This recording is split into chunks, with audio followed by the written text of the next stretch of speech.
Hello and welcome everyone to our webinar on PCI DSS 4.0.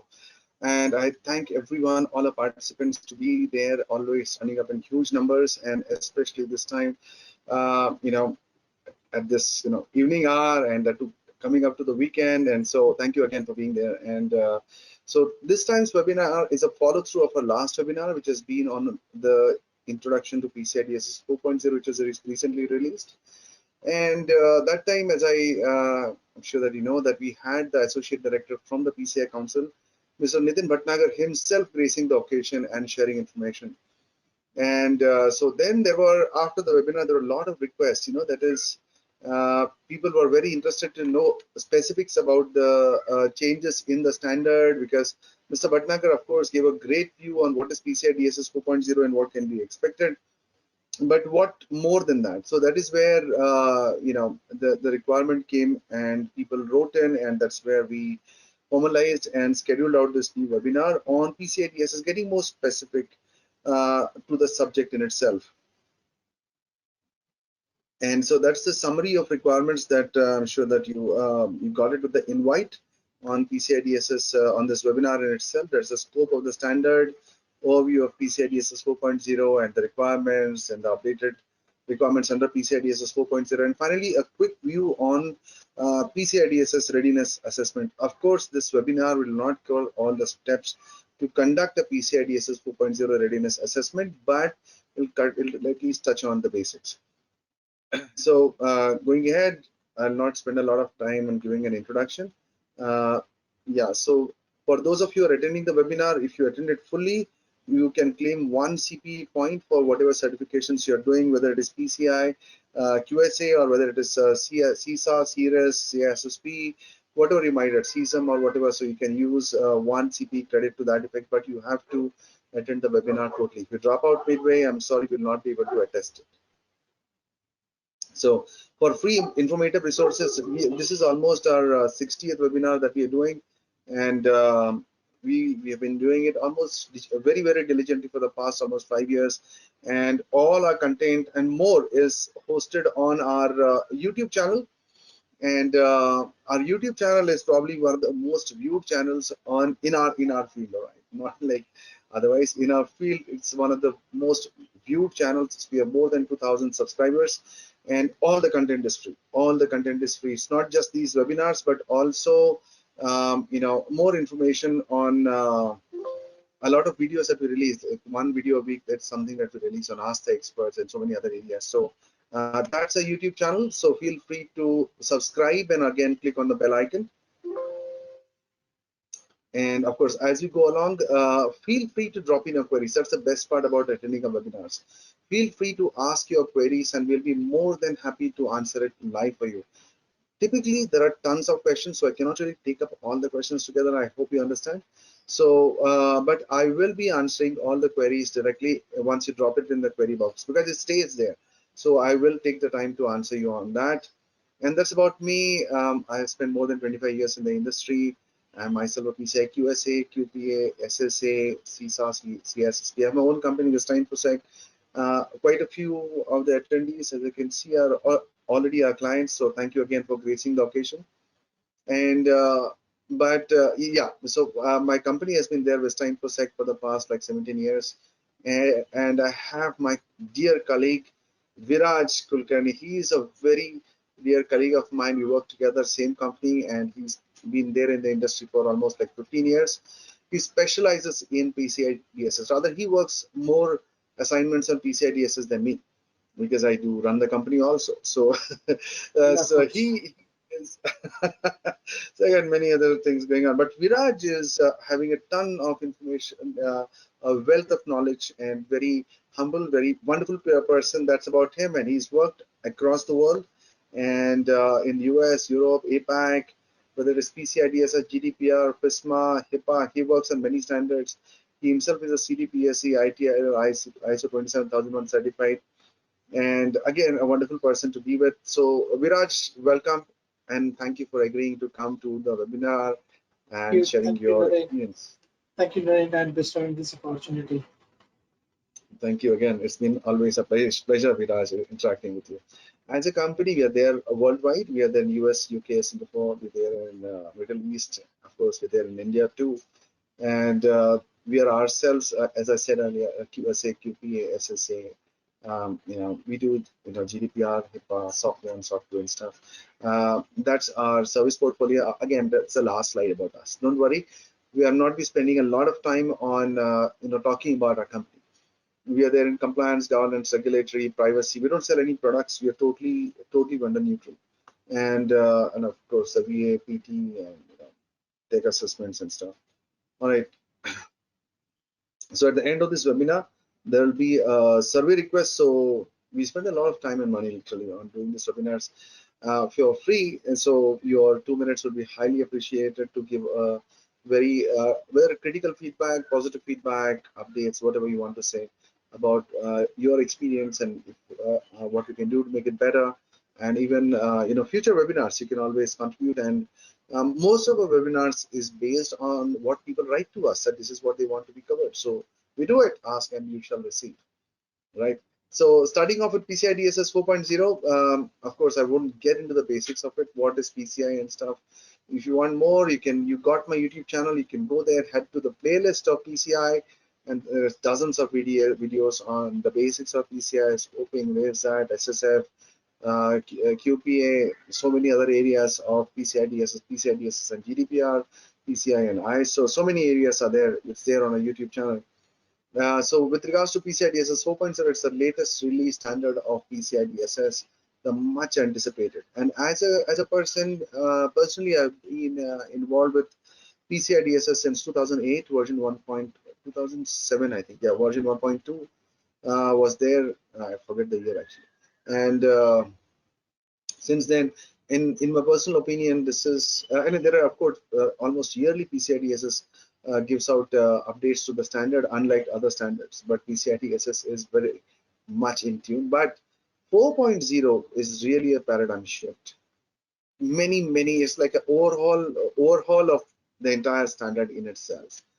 Not just changing some names and wordings and shuffling like what happens in other standards that you see, but here that's actual update and coming to terms with the latest technological advancements. So the scope,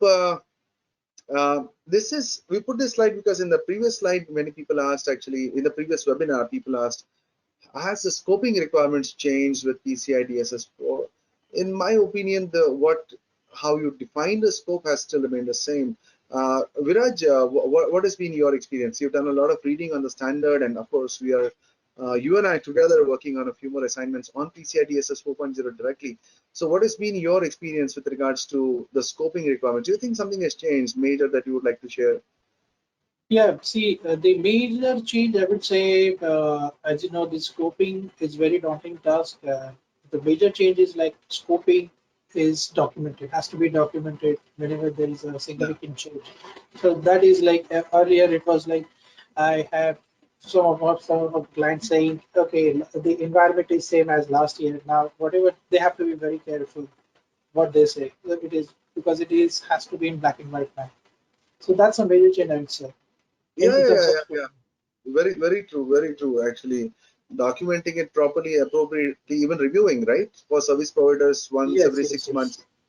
And overall, it has to be reviewed and documented that it's been reviewed and updated every 1 year. For the rest is documented. And another thing that I can say about the scoping, part of PCI DSS 4 is that with PCI DSS 4 earlier, it was the wordings per se, okay, was restricted to say firewalls, network, routers, switches, and all. And but now the scope has been enhanced to mobile technologies, IoT, cloud, multi-tenancy. So the scoping now needs to mention that very clearly. Earlier, Viraj, I'm sure that even you know this, I know this. Companies used to take shortcuts and not even mention what about load balancers. Where is load balancers mentioned in PCI DSS 4?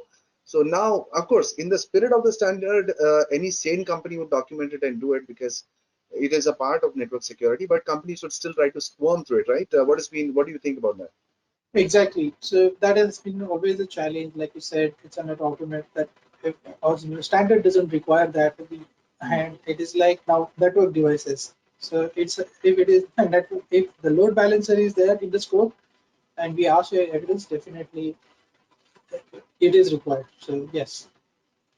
Yeah, so scoping, yeah, scoping becomes more clear.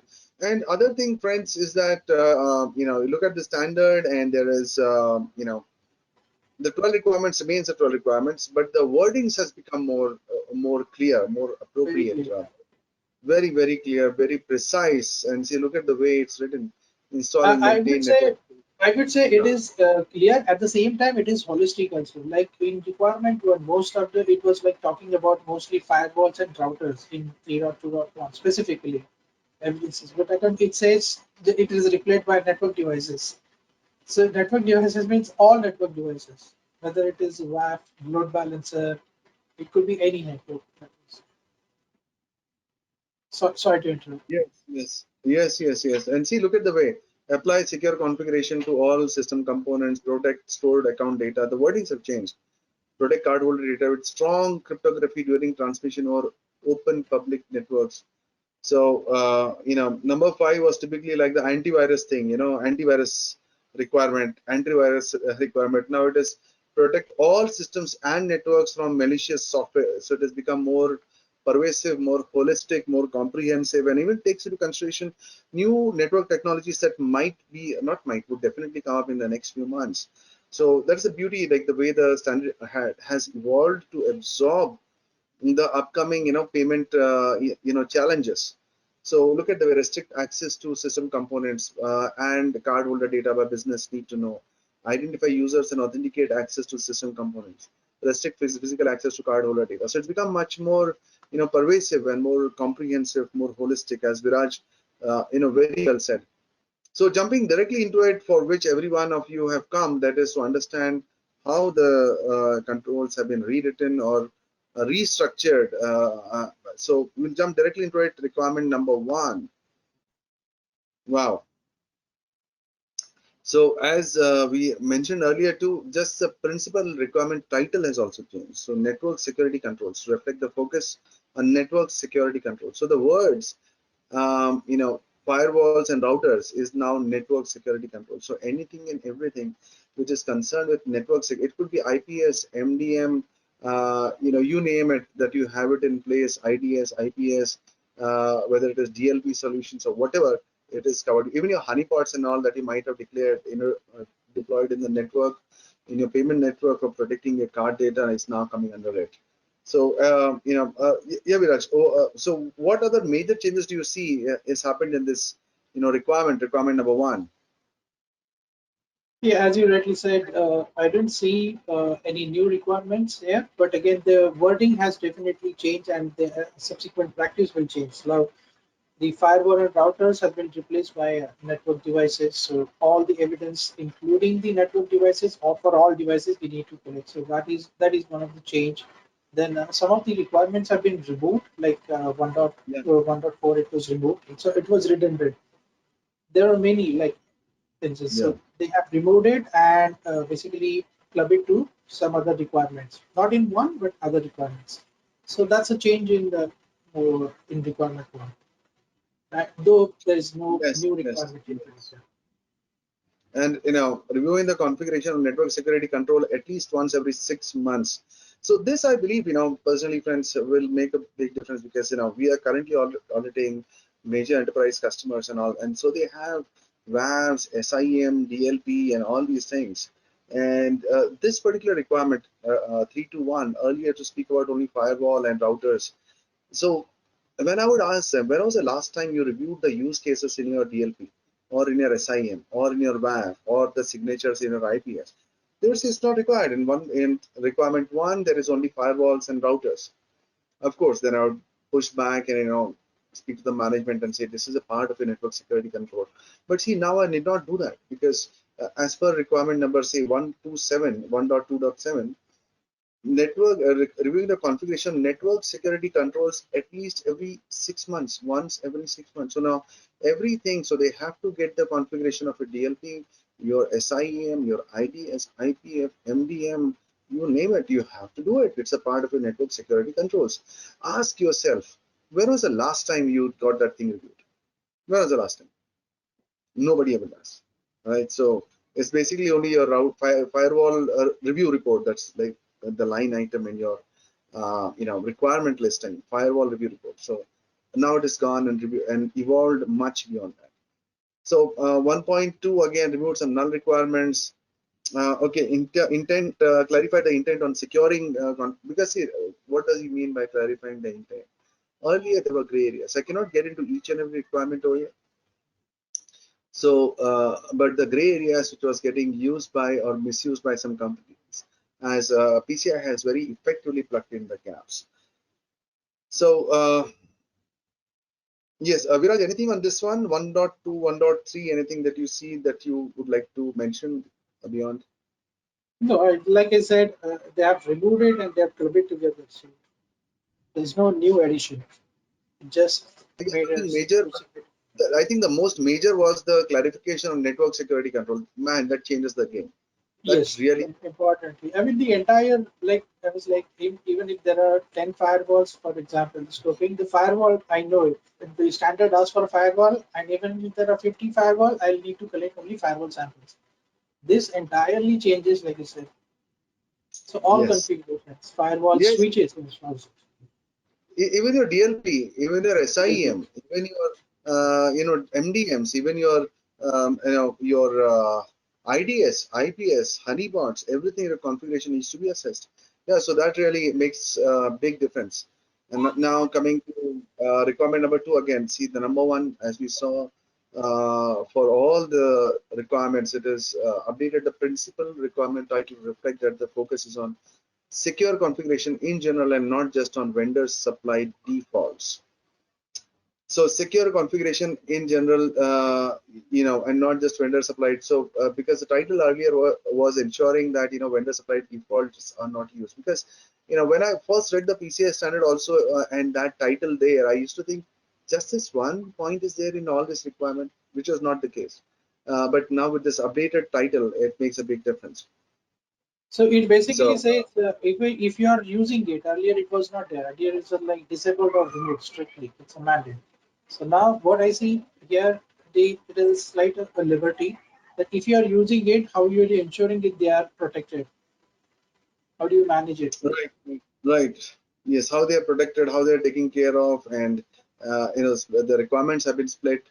So coming to requirement number 3, the very, very important requirement that is a nightmare for most QSAs, protecting card holder data, stored or in transit or whatever. So it is there. So it is the stored cardholder data.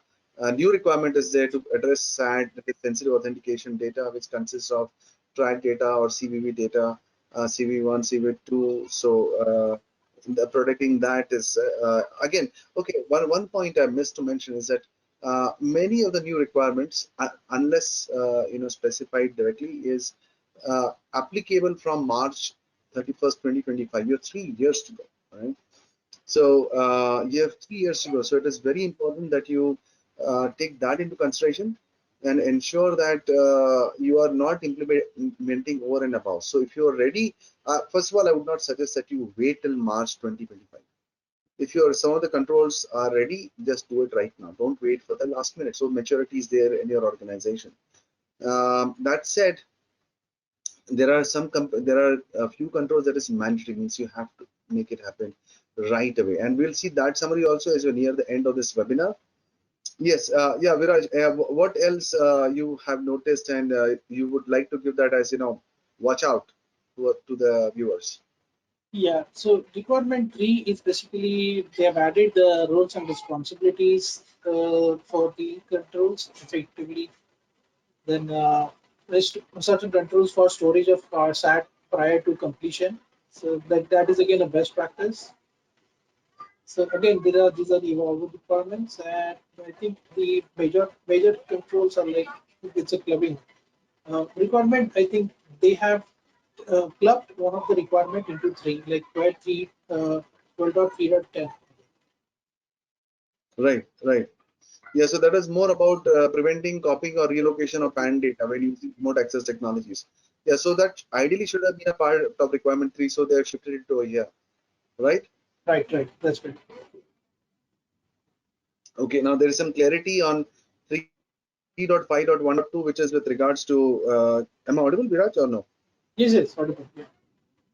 Okay, okay. So, to our dear viewers, if you are facing any trouble in hearing me or Viraj, please do drop in a message. Our tech team is on standby and they look into it right away.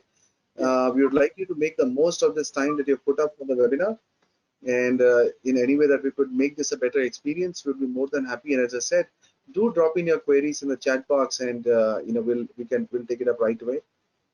And okay, now new requirement with regards to the disk level or partition level encryption is used only to render a PAN unreadable on readable media. And there is new bullet requirements for service providers only for documented description of the cryptography architecture that is used, or the same use of the same cryptographic key in production and test environment is prevented. So many a time cryptographic keys in the test and production used to be the same. So now that is prevented, and a proper cryptography architecture needs to be submitted. So The, all in all, it is very, yeah. Yeah, go ahead, Viraj. there is one more change in 3.5.1. Actually, they have removed the index tokens reference of from the just to a PAN unreadable. So, so like I said, it is they have changed it to remove pads and index tokens. These references have been removed. Okay. Yeah, yeah, that is there. With regards to PAN, of course, they have paused that also. They have changed, they have made some changes to that. So yeah, that is there. But again, okay, one more point I would like to point out to our dear viewers is that, see, if you look at the change type on the right hand side, it speaks about a clarification, whether it's a clarification or guidance or evolving requirement. And I'm really impressed with the language that the council has used. The word is used as evolving requirement. So it is not like it's going to be fixed. I'm expecting the council, based on new feedback received from the people, from the viewers, from the acquirers, from the merchants, from the various stakeholders, including QSAs like us, from clients, from service providers. They will be evolving and they will be changing the standard. So most of these requirements are there. All the new requirements have been written as an evolving requirement. So do not expect it to remain static until 2025. I am expecting changes, because for PCI it's all about change, how they can make things better. So that's what I really love about the standard. So yeah, now coming to requirement number 4, Viraj, I don't see a lot of Sorry, changes. sorry. There is one last change in the requirement fee. There is one more requirement for introduced for service providers. They will have to document the entire cryptographic architecture to ensure the same cryptographic keys are not used. So this was like earlier. It was Right. Yeah, that's a good one. Yeah. that is again. I would say, like I said, it is organization are following the cryptographic practices, but they will have to adopt and mature the practices by stopping this 2025. Yeah. recycling these practices. And okay, now that brings to attention one point. It just struck my mind. Actually, we are also, as a company, PCI SSF body. We also certify softwares. So earlier, the standard PCI DSS 3.2.1 would refer to PADSS. Now PADSS is retiring in October 2022, this year itself. So then the PCI SSF, which is already in force, will be 100% there. So as one of the requirements in PCI SSF, it was written that you cannot reuse keys across test and production. And I'm happy to see that the same control has now been brought over into PCI DSS also, which is like a no-brainer. It should have always been there, but I'm so glad that it's finally happened. So yeah, thanks for that, Viraj. It just when you spoke, it struck my head also. Yeah. Yeah, despite I would say it's requirement free and there are changes. And it, at first look, organization are like, okay, what is new in requirement free? What is going to be added? So I don't see any major impact in requirement free. Just a maturity of practices that they're doing. Yeah, maturity of practices. Okay, yeah. So coming to requirement number 5, always known earlier as the antivirus requirement, but now it's been evolved to include malicious softwares, malware. Sorry, malware. Replace antivirus with anti-malware, because now everybody implements antivirus, doesn't implement antivirus, they implement an anti-malware. So that is there. So Viraj, major changes over here. Quickly, my friend. Yeah. So Any, again, why? why the frequency is asked basically the frequency of evaluation for the system components. Then frequency of periodic scans, the malware solutions, and new requirement for malware solution for removable media. So it was not earlier hmm. there; it was only covered in the service, but they have introduced removable media in the requirement 5. So that's a new change. Again, it's a in scope. Yes, and the new requirement also for And the last yeah. requirement for phishing attacks to detect and stop Yes. phishing attacks. So these, I would say, these two are the major changes. Yes, because phishing was nowhere there in 3.2.1. It's not there at No, all in no. 3.2.1. So this is a great requirement, and most of the other quite a few hacks can be traced back to phishing attacks for malware implementation or leaked credentials or something. So phishing attacks becoming a part of your PCI DSS is a long overdue requirement. I'm so happy that it's finally there. But again, it's a new requirement, evolving requirement, and it is best practice until 31st March 2025. All right, requirement 6, more concerned with secure development and rollouts and maintenance, application maintenance. So, what do you think, Viraj? What will have the greatest impact on people? Yeah, again, the core requirement headers to has been changed, like clarified requirements, and mostly the clarification has been added to the requirements. And these requirements are applicable to certain only custom developed softwares. Earlier, it was like even if it is. So that's a change. Right, right, right.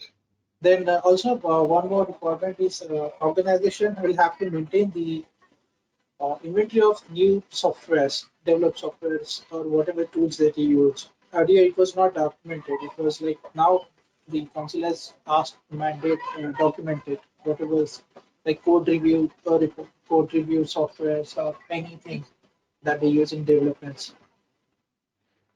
Actually, now, Viraj, what I have seen is that these requirements are already there as a part of 3.2.1. But in the spirit, for anybody having some sense, like as a company, like we have always insisted on, say, softwares also to be mentioned as a part of asset inventory and also to be included as a part of the risk assessment. But of course, many QSAs or companies would not take it that seriously. So, to the credit of PCI, of course, the overall language, the overall structure always, included this point, but I'm so glad that it is there explicitly, so nobody can squirm out of it and take an objection. Why do we need to do it? Because it's not mentioned anywhere. So those things are there, right?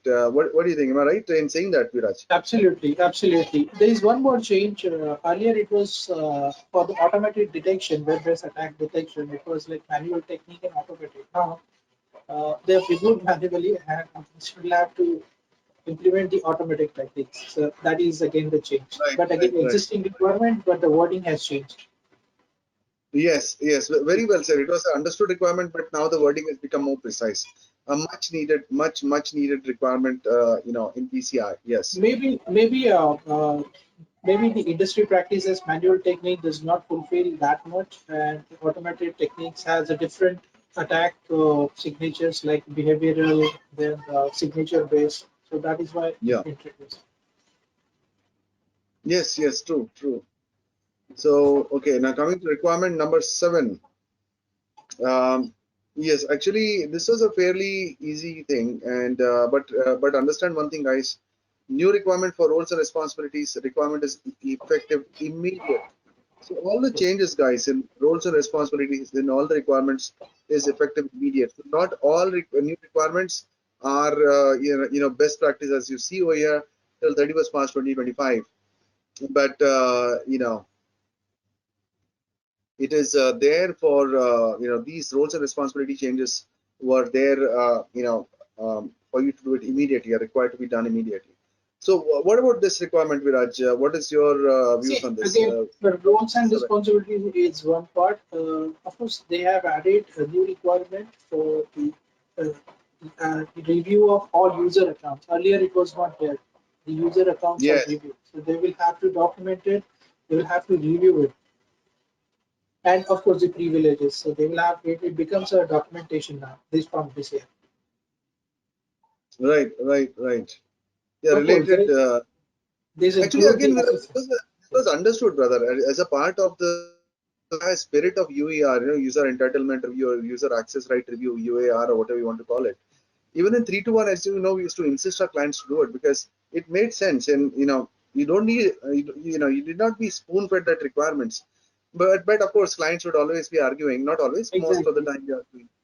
So now, yeah, now it is written, you better do it. So it is not just, user accounts in the Active Directory, but also all the applications, and not just their account, what access privileges are given, the authorization. Am I right?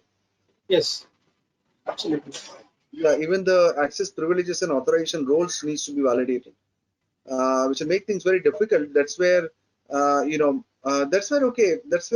was speaking to a big bank even today, and of course, it's, somewhere in the Middle East. I cannot really dwell much, but going ahead for PCI DSS directly, and they were asking me the same thing. Should we go for 4.0 directly? I said, please don't. You're doing it for the first time. You've taken a break for like 3 years, switching back to PCI. So don't do it immediately.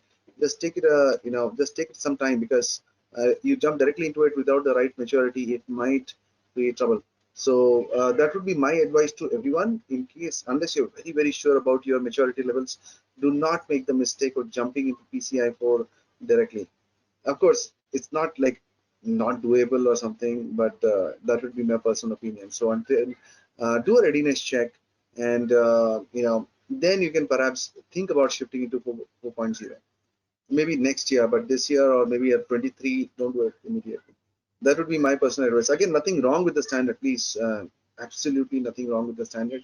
It's just that a lot of new requirements are there, and the approach has changed with regards to defined and customized. If you want to know more about that, I've already posted our YouTube channel in the chat box. You can always go there and look up. Last time that Nitin Bhatnagar, Associate Director for PCI Council, was there, and he clarified about the different approaches that can be taken for implementing 4.0, and that will really help you understand.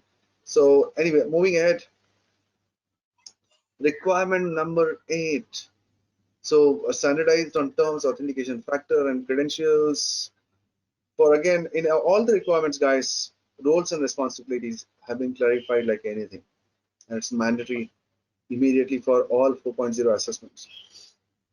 Now, one more change. What about, One more change. Yeah, I was just coming to that. One more change is like shared authentication and credentials, but only the exception species has been introduced in the requirement. Earlier, it was not there.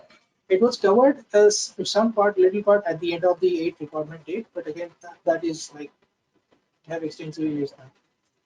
The increase like invalid authentication has been attempt for a locking. Like earlier, it was I think 6. It was set to 6. So now it is like 10. Have increased it. is it 10 or is it 12? It's a 10. 10, Authentication okay. attempts. Yeah. Yeah, but now password requirements have gone up from 7 to 12. That's 7 one to of the 12. major requirement changes Yes. in Yes. PCI 4, right? That's good. Again, I would say the entire requirement for or rather entire standard is a maturity of what the organization is currently doing. So 3.2.1, if they are doing it forwardly, they will have to fine tune the practices, understanding the standard for. Right, I, right, I, right.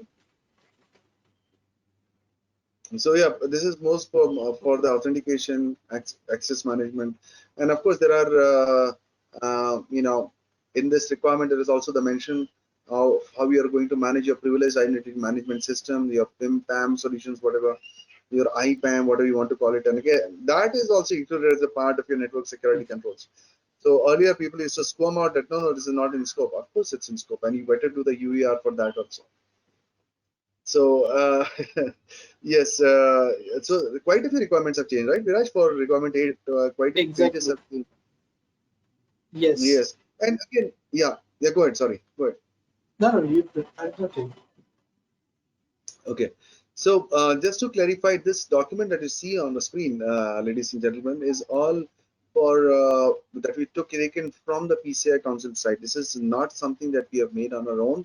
So it's literally we've done a copy paste of what is there on the PCI security standards.org. You can go there, head out over there, select PCI DSS, go into the document section, and you can download the entire document. The purpose of this webinar is to discuss out the various changes, answer your queries and stuff. So this is not our IPR, but that again, because this is not our IPR, you can respect the content that you see, because this is directly from the makers, from the creators of the standard themselves.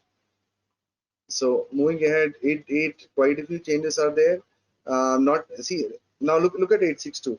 New requirement for not hard coding into files, passwords into files or scripts for any application that can be used for interactive login. So this also applies. Do you know where this will apply? This will also apply to your Google Chrome, password wallets, where it is automatically putting in web applications. So this can also apply over there. So if you're managing such systems, so Also, that password, yeah, also yeah, go one ahead. of the requirement is they have introduced the automatic determination of resources. Like if the account is not securely secured enough, the automation will that system should say we should say the alert that the system is not secured. That basically, let's say the password at least 90 days is not set. So that Yes, should reflect. yes. So that is again the automatic and dynamic. So it's not manual practice no more. Right, Then, right. Yeah, that's then a good point. And yeah, yeah, again, the MFA clarity is there. again the two-factor authentication. It was earlier for the CD devices, systems in CD devices. Now it is like everything that is in CD, they will have to be uh, uh, two-factor Multi-factor. authentication. Yeah. So that is again a That is there. change. That is there. And then requirement 9 again about physical security. Here the headings and all have changed again. Roles and responsibilities have changed. Any major issues over here, Viraj, that you see that you need to flag it? I would not say major, but again, the frequency of periodic or like point of interaction devices has been on a risk analysis, risk based. Hmm, hmm. Based. So that this is what they you have used the term targeted risk analysis. So Right, and see uh, what I see over here, Viraj, is that see earlier also in 321 there was a focus on doing a risk assessment and requirement 12. But always I used to ask that what is the purpose of this? Where does the data from the risk assessment fit in? And now in this new standard that is coming, so for example 9.5.1.2.1, it is saying that the frequency of periodic POI device inspections should be based on the entity's targeted risk analysis. So this should be backed up with a risk analysis. So that exactly. RA is finally going to be used somewhere. Yes.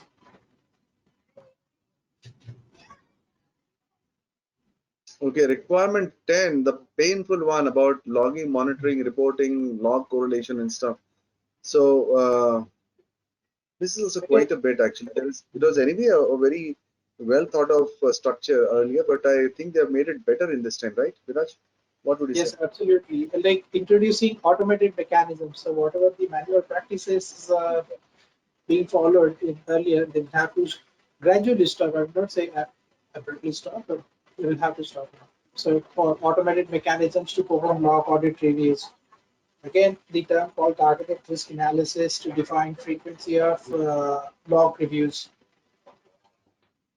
Yes, yes. And see, there is one thing in this, how this is going to impact my dear viewers 10.4.11 is that earlier in 10.3.2.1 standard, what would happen is that if you know, it asks to do a log review once every day, and there was no mention of manual, automated, or whatever. So what clients would do, especially small companies, startups, or whatever, what they would do is that, oh yeah, the logs are there. We are having a log analyzer, whatever, and we look at the alerts every day, once a day in the evening before we go or something. But you see, that I know that is nonsense, but I would not have anything to say because the requirement says just that much. But I know that they are not reviewing because it's not possible to manually review hundreds or thousands of entries. But they would say that and have to let it fly because the standard allows it to fly. But here with this insistence on automated mechanisms to perform audit log reviews. This requirement gets taken care of. That becomes like you have to use an automated to ensure that it is diligent and it is versatile. So yeah, that's a great update to this. And then moving ahead to the same thing.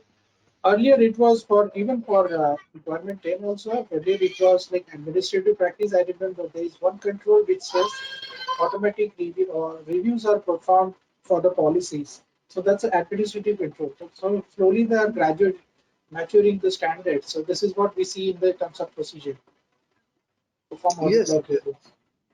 yeah, audit log reviews is very important, and smaller companies start many a time take the shortcut of not doing an automated review. So anyway, moving ahead to requirement number 11, quite a few focus on the maintaining a vulnerability assessment framework is required. So what could be the synopsis over here, Viraj?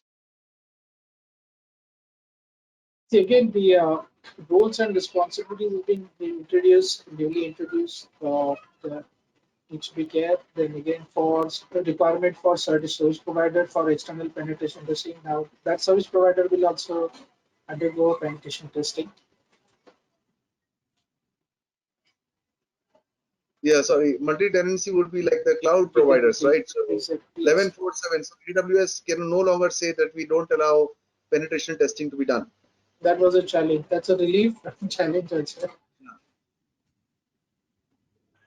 Yes, and again, see, another point I would say is 11.3.1.2. We would see that in companies where they are really trying to, cut corners, and we don't want them to say anything. What would happen is that they would do VA, vulnerability assessment, and it would not be an authenticated scan. So what would happen is that, typically speaking, because it's not authenticated, you would at best get some, what ports are open or not open, and that's about it. So, but those systems are still vulnerable, but we couldn't say anything because there is no point of mentioning an authenticated scan, and they do a non-authenticated scan. Like even you see the ASU vendors nowadays, most of the ASU scan reports that you would see would be non-authenticated. So the reports are all empty, all green, but useless. But now with the requirement being clarified that they have to be done via authenticated scanning, people do not have the possibility of cutting those corners. So a much needed and welcome change to the standard. That's what I can say, actually. But as a company, we would always insist to our clients that if you're doing it, please do it the right way. Don't do this cutting corner. End of the day, you're only cheating yourself. You're not cheating anyone else. So Another change on the slight change on the IDS part. Again, it was earlier IDS and IPS already it was there, but again they have fine tuned for the certain attack vectors for the IDS and IPS, like address and covert addresses, like hidden addresses and communication channels. So your IDS should be capable of to identify these channels. There is one IDS, and second is the like it's a new requirement. Again, they should be having the mechanisms in place to detect the HTTP based attacks, like detection or unauthorized changes on the HTTP headers of the content of the page. So that is something that's a new requirement, especially for the payment pages. yeah, the detection of the changed HTTP headers. Yeah, very true on that. And again, I've seen, uh, there was another requirement. Yeah, HTTP headers. Yeah, that you mentioned, and with regards to the IPS, changes in the way IPS are supposed to be used for detection and alert of malware and communication channels, or covert communication channels, or detect This used, CNC. yeah, this used to be a my question always because most of the times what happens, the company says, okay, I have IPS, I have fine-tuned the policies, but again, the main payment page is not there. So Yeah, what's the use of that? yeah. So this gives it relief again in interest of organization security. Yes, yes. So as I said, guys, 4.0 has been a massive overhaul, massive overhaul, a much welcome change. I was so excited to see it evolving over the past couple of years when the council was putting in so much effort. Multiple RFCs was floated to the QSA, so it was always a pleasure to work with the council on this evolving requirements. Okay, requirement 12, the last but not the least, more concerned with policies, procedures, and stuff. I didn't see any major change. Did you? There were many new requirements, but I think one of the major changes that accountability has been assigned to a CISO now in deployment. Earlier it was not there. So the entire CISO is responsible.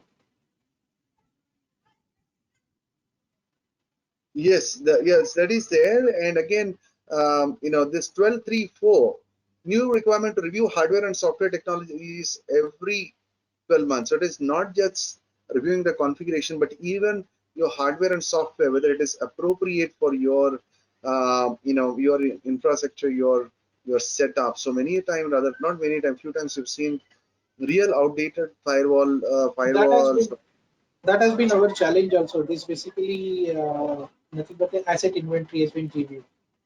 So asset inventory is reviewed in 2 years back. So again, there is no sync between the current year and this. So yes, so there are a lot of new Well, requirements, but well, again, sorry, hello, I missed yeah, your yeah. voice. No, there are still new requirements, but again, it's a fine tune. But the major, I should say, the accountability. Yeah. Right, and what you mentioned when we started regarding reviewing of the scope every 12 months and for service providers every 6 months, that is they're now documented under Yes, 12.5.2 and 12.5.2.1. So that's again a great requirement because many a time you've seen, the same scope dragging on and on and on. So, many time companies call us and they send us, the scope extract of, the 2.1 of the ROC or the executive summary and say, this is our scope. So we ask always, how do you ensure that you've not changed the scope or the scope has not changed in the last 1 year? But there is no mandate as such. Direct mandate, of course, it is known in the spirit to do it. But a direct mandate, so that's a really great change from the council.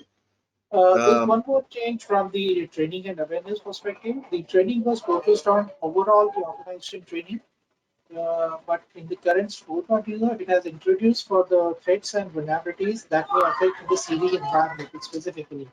So it's not, it is like scope is, I should say the scope is limited to CD environment. Yes, yes, yes. So yeah, that is there, and it is training about the threats and vulnerabilities. That's more important, not just a generalized training content that you can download from the net. Yeah. So and again, service provider has been replaced with third-party service provider because many a time the definition would change as per the setup of the company. So they have made the thankful change in the uh, in the standard in itself. And look at the way the language has changed. Uh, you know, Replaced system breach with compromise and compromise with suspected or confirmed security incident. Because many a time, again, this word again you might breeze over it, but this point is so important because many a time when we ask them for the procedures or incident report, they would say no, there's been no incidents at all, or we have taken care of it, or everything is fine. But here, because they are saying no incidents have happened, but here with the word suspected being introduced, so even if there is a suspicion or a false positive, they have to look into it, and that is a really great requirement. That's what I can say, right? Exactly. And last that I can mention is this requirement 10.12.10.5 for the use of a change and tamper detection mechanism for payment pages. Yeah, So the it is term not just payment your pages, yeah, the term, sorry, okay. Sorry. yeah, no, go ahead, The, please go the ahead. term new payment pages, it is targeted. So they are like the requirement 5 also, requirement 11 also, it was the control is there for payment pages. So it is very specific. It's not just a, Yeah, much more pervasive, much more relevant now. Yeah, that's true. So again, I guess you reached the end of our direct requirement. But here again, some more summary of the required of the updated requirements in PCI DSS 4.0. So this table is there, which shows overall whatever requirements that you're seeing applicable to each entities, and there are some requirements for service providers only, This table again we get from the council itself. This is not our standard, but the council itself. And what requirements are effective immediately, and the requirements relevant from 31st March 2020. This is like the summary of changes across 3.1 to 4.0. One more unique requirement, and specifically I observed, whatever let's say the organization is not storing card data, but accidentally they receive it, and they came to know, okay, they have the environment received the card holder data. So this become an incident for the organization who is not collecting and storing it. So they will have to document it as a incident, and the appropriate measures taken at that time just to ensure the card data is deleted safely. Yes, no, you are right about that, Viraj, because I guess you are speaking more from the perspective of incident response management. Is that what you are Yes, referring to? yes. Incident response management. Again, that was my pain also, because we come across an organization that don't collect, but again, they receive accidentally. So that was that used to be like Accidentally open-ended received before it was, yeah. accident. Hmm. So overall, the 4 has covered end-to-end, and it is more mature than 0.2.1, of course, in terms of procedural practices and these new industry technologies. Standard requirements. Very true. And now the next thing is that there was a appendix A.1, A1, A2, and A3. So A1 earlier was focused more on shared hosting providers. Now the language has changed to cloud providers, the multi-tenancy service providers, which includes cloud providers. Shared hosting providers might or might not be referring to clouds. So that's where the gray area was there. Now Appendix A1 speaks additional requirement for cloud providers only. Appendix A2 for SSL, I don't know who on earth uses SSL still, or early TLS. And of course, Appendix A3 for DSV, designated entity supplemental validation, which is applicable for companies who've had a breach or have been asked by the acquirers or the brands to explicitly do it. So for various entities, again for A.1, this is a summary. So applicable to all entities for Appendix A1, we can see the summary over here. And now diving directly into the PCI Readiness Assessment. So guys, it is very important that you, before you embark on doing actual PCI DSS 4.0, do a readiness assessment. We are already helping a few companies on that with regards to readiness assessment. So it is very important that you do that. Don't jump into it directly.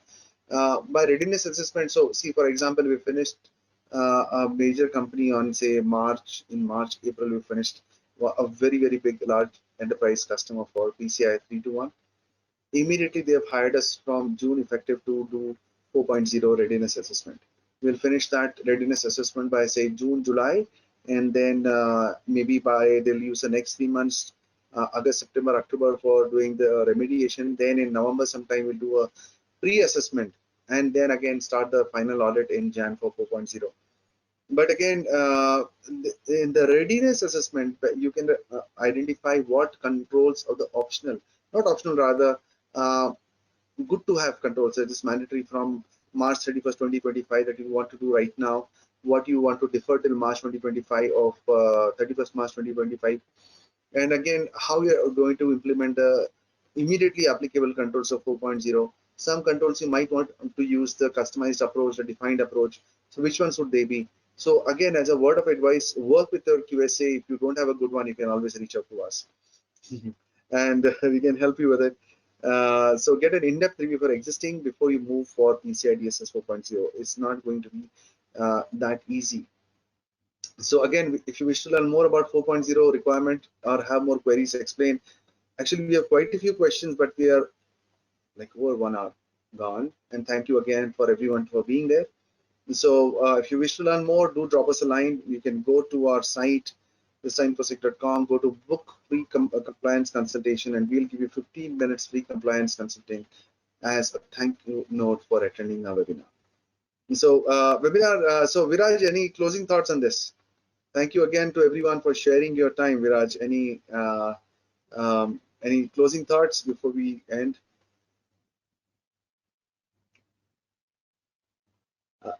We can't hear you. Are you muted? Yeah, again, thank you, Naren, for this opportunity. And let's no, Yeah, we can hear you. hello, yeah, Yeah, we can no hear you. audible now? Yeah. Okay. So again, it is definitely interesting that the companies were willing to forgive for now to move to 4.4, and I would say that's the right approach because QSA knows better what are the challenges and how we can remediate those challenges. So it's always a best practice good to work with QSA when it comes to implementation of PCI, and especially in case of 4. So Very again, true. Very true. Thank you. fingers crossed for the future assessments. Yes, it's going to be difficult. Not cannot be done immediately. It is, but it's a brave new world, as I say. Anyway, for as we end, for all the people, do drop in, do answer the survey at the end of this webinar, and do visit our YouTube channel and do subscribe and share all the content. We have a beautiful LinkedIn page. Our blog page is there with hundreds of articles. It's there on Facebook also, and that's our contact details in case you need to get in touch with us. Do drop us a line, and we are there at your service. Again, Viraj, I really appreciate you taking the time for this webinar. Thank you again. I sincerely Thank you. appreciate you taking Thank this. you. Thank you. Very Take much. care, my friend, and regards to everyone attending this webinar. Stay safe, and my best regards to your family. Take care. Bye bye. Thank you. Thank you all. Thank you for your time. Have a good day.